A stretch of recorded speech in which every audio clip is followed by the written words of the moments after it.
ज्यादा तू मैं में नहीं पड़ेंगे, बाकी मेहमानों को भी लेकर आते हैं, चर्चा में शामिल कराते हैं। सबसे पहले तहसीन पूनावाला जी आपके पास आते हैं। कितने लोग आए थे जमीन पे, अब पूरे मामले में कोर्ट लोग भी गिरफ्तार पूरे मामले को हुए। देख रहा है, जांच लगातार जारी है। जब जांच पूरी होगी तभी तो सच सामने आएगा।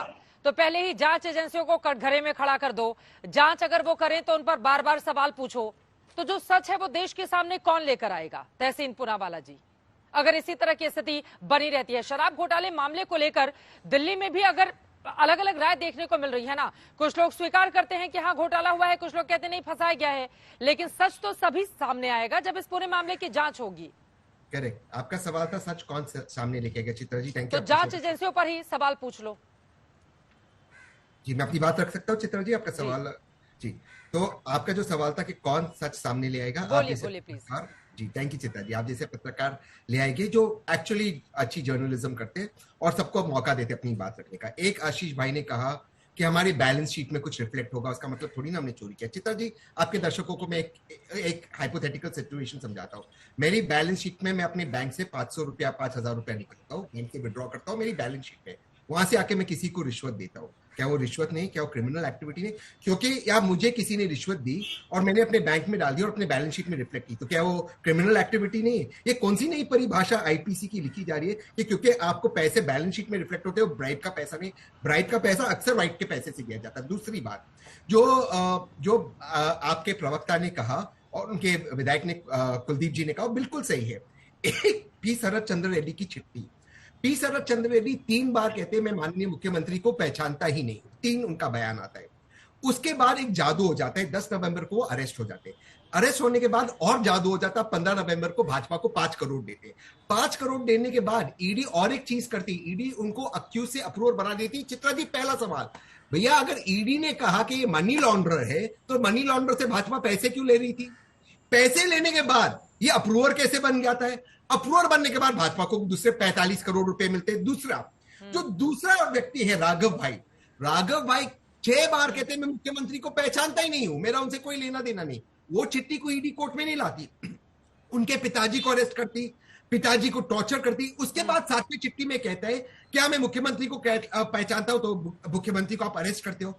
कोर्ट के अंदर ईडी कहती है हमारे पास 1 रुपए का ट्रेल नहीं है। ये वर्बैटम में इंडिया टुडे को कोट कर रहा हूं। यहां पर आके कहती 300 करोड़ का ट्रेल एस्टैब्लिश हो गया। भैया 300 करोड़ का ट्रेल एस्टैब्लिश हो गया तो किसने लिया पैसे? बताइए। 300 करोड़ रुपए में से आज मैं चुनौती देता हूं 30,000 रुपए बताइए किसको मिला? आपके पास है नहीं।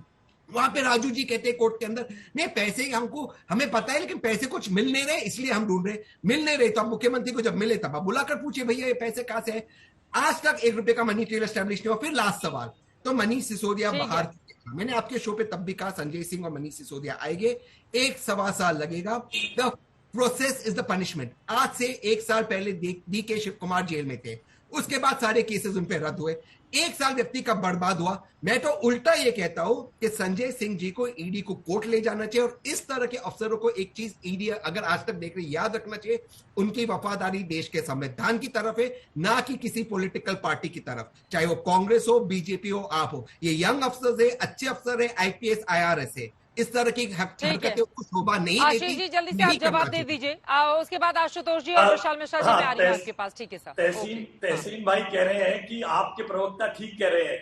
थोड़े दिन पहले दिल्ली प्रदेश कांग्रेस कमेटी के लेटर हेड पर अजय माकन जी, जो आज इनके कोषाध्यक्ष है, उन्होंने लिखित दिल्ली पुलिस को शिकायत दी थी। तब तहसीन भाई सही थे और तब कांग्रेस सही थी और आम आदमी पार्टी सही है। इस दोहरे चरित्र का मेरे पास कोई जवाब नहीं है। इस प्रकार के चरित्र एकदम ही बदल जाता है। कल तक ये भ्रष्ट थे, आज क्योंकि इनके साथ आ गए, अब ये वॉशिंग मशीन सारा दिन करते रहते हैं। तहसीन भाई के पास और इनकी पार्टी के पास कौन सी वॉशिंग मशीन है, इनसे पूछिएगा। और क्या ये सच नहीं है? अब ये कहते हैं कि ठीक है, 1 मिनट बात पूरी हो जाने दीजिए, मैं दूंगा, पहले बात पूरी हो जाने दीजिए।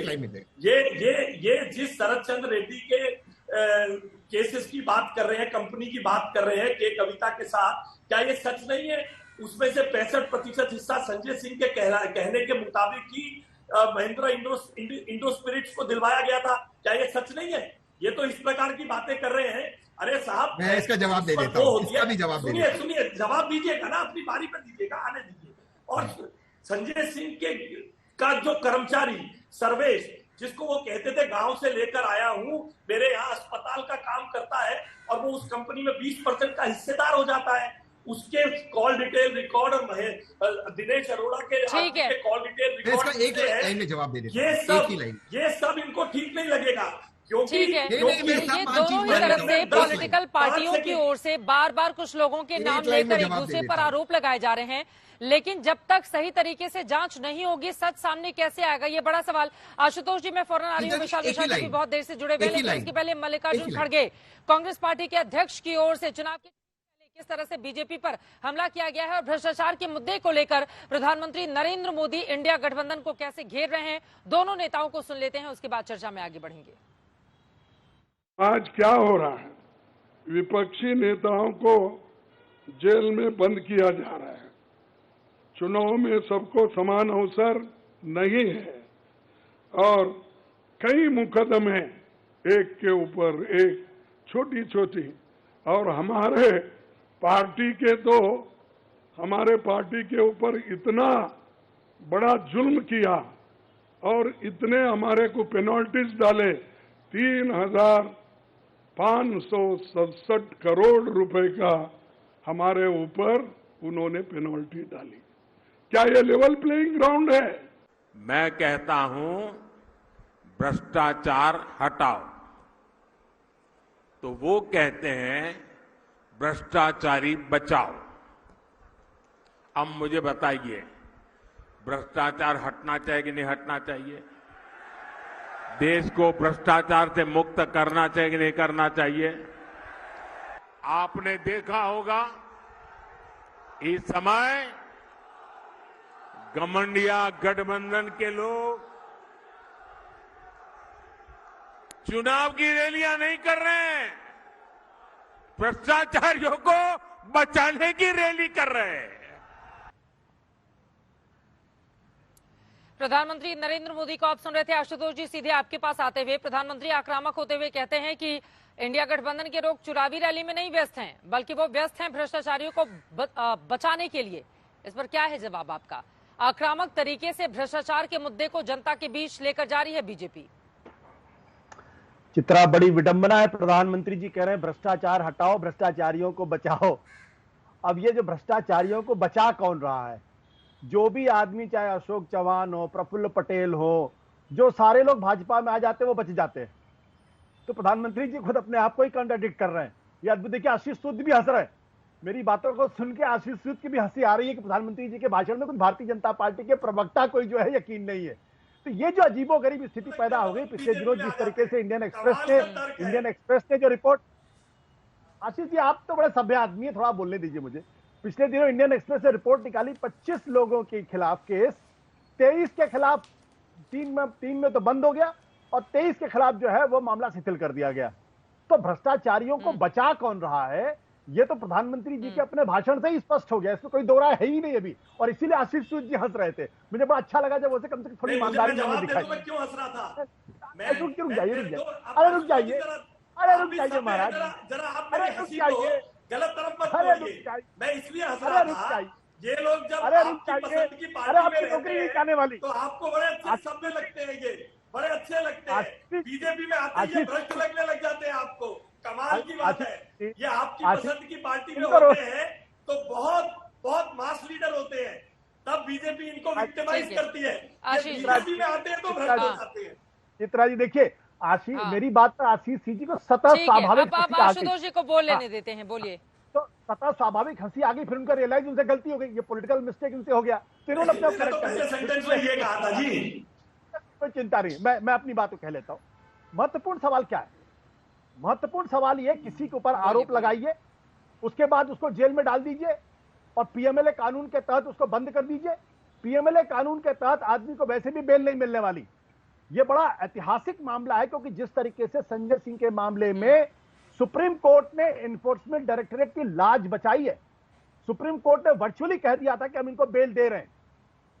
अगर हमने बेल दे दी तो इस केस के ऊपर बहुत बुरा असर पड़ने वाला है। डर के मारे एनफोर्समेंट डायरेक्टरेट को लगा उनकी तो चोरी पकड़ी गई कोर्ट के अंदर, लिहाजा कोर्ट ने कहा कि ठीक, अपने क्लाइंट से पूछ के आइए। सवाल इसी बात को लेकर यह है ये कौन सा कानून इस देश के अंदर भारतीय जनता पार्टी की सरकार लाना चाहती है कि जो लोग बेल पर भी हैं उनको अभी से आप अपराधी घोषित कर रहे हैं। अरे इस देश के अंदर बेल पर तो देश के गृह मंत्री भी थे लंबे समय तक, वो तो जेल में भी थे लंबे समय तक, वो तो तड़ीपार घोषित हो गए थे। तो क्या देश ने उनको अपराधी माना? नहीं माना ना। सुप्रीम कोर्ट से या कोर्ट से उनको बरी हुए ना बाइज्जत। तो आप इस देश के अंदर ये कहना चाहते हैं हर आदमी जिसको बेल, अरे मैं भी लंबे समय तक बेल पर था, आशीष सूद भी पॉलिटिकल एक्टिविस्ट, ये भी लंबे समय तक बेल में थे, तो क्या आशीष सूद अपराधी है क्या? मैं नहीं मानता, मैं तो मानता बड़ा अच्छा आदमी है, हम तो इनको अच्छी तरीके से जानते। तो प्रश्न इसी बात को लेकर ये राजनीति में एक दूसरे के ऊपर आरोप लगाइए, लेकिन ये जो नई परंपरा शुरू हो गई किसी को भी अपराधी घोषित कर देना, किसी को गाली बक देना, मुझे लगता है ये बंद होनी चाहिए। एक दूसरे के प्रति सम्मान होना चाहिए, और एक दूसरे के प्रति सम्मान नहीं होगा। लेकिन एक बात और मैं कह देता हूं, जिस तरीके से एजेंसीज काम कर रही हैं, आज तक कांग्रेस पार्टी इमरजेंसी लगाने पर इंदिरा गांधी को डिफेंड नहीं कर पाई है। आज से 25 साल के बाद भारतीय जनता पार्टी के लोग जो इस वक्त का शासन है इसको डिफेंड नहीं कर पाएंगे, और इनकी जो हालत होगी डिफेंड करते समय बिल्कुल वही होगी जैसे कांग्रेसियों के इमरजेंसी के समय में को लेकर होती है। चित्रा जी, मैं जवाब दे। मुझे लगता है कि इस पर जरा विशाल मिश्रा जी की टिप्पणी ले लेती हूँ। आशीष जी, उसके बाद आ रही हूँ आपके पास। बहुत देर से, आधे घंटे हो चुके हैं वो बैठे हुए हैं। अब वो कह रहे हैं कि बहुत मुश्किल हो जाएगी आगे आने वाले दिनों में। विशाल मिश्रा जी, बीजेपी के नेताओं को डिफेंड, ठीक है 10 सेकंड बोल लीजिए, बोलिए 10 सेकंड। देखिए, अभी आशुतोष जी पीएमएलए कानून के बारे में टिप्पणी कर रहे थे, जैसे पीएमएलए कानून बहुत गलत कानून है। आशुतोष जी तो ज्ञाता आदमी है, इन्हें पता पीएमएलए कानून बना कब, चिदम्बरम जी ने पार्लियामेंट में रखा। प्रॉब्लम केवल इतनी है 2004 से 2014 के बीच में 10 सालों में केवल 3,500 करोड़ रुपए रिकवर हुए थे।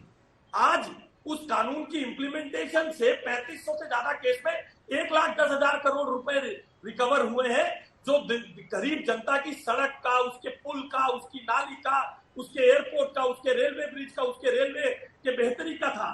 जब ये भ्रष्टाचारी पकड़े जाएंगे, क्या ये सच नहीं है? पार्थ चैटर्जी के कमरे से नोट मिले, आज हमें ये कहा जाए एजेंसियां, मतलब लोगों के घर में तो सेफ में नोट मिलते हैं, पार्थ चैटर्जी के घर में नोट मिले, ऐसे लोगों को गिरफ्तार करने पे कहा जाता है कि ऐसे लोगों को गिरफ्तार करने ठीक पे है। अब विशाल मिश्रा जी, ठीक है, वो बहुत देर से जुड़े हुए हैं। विशाल मिश्रा जी की टिप्पणी, ठीक है।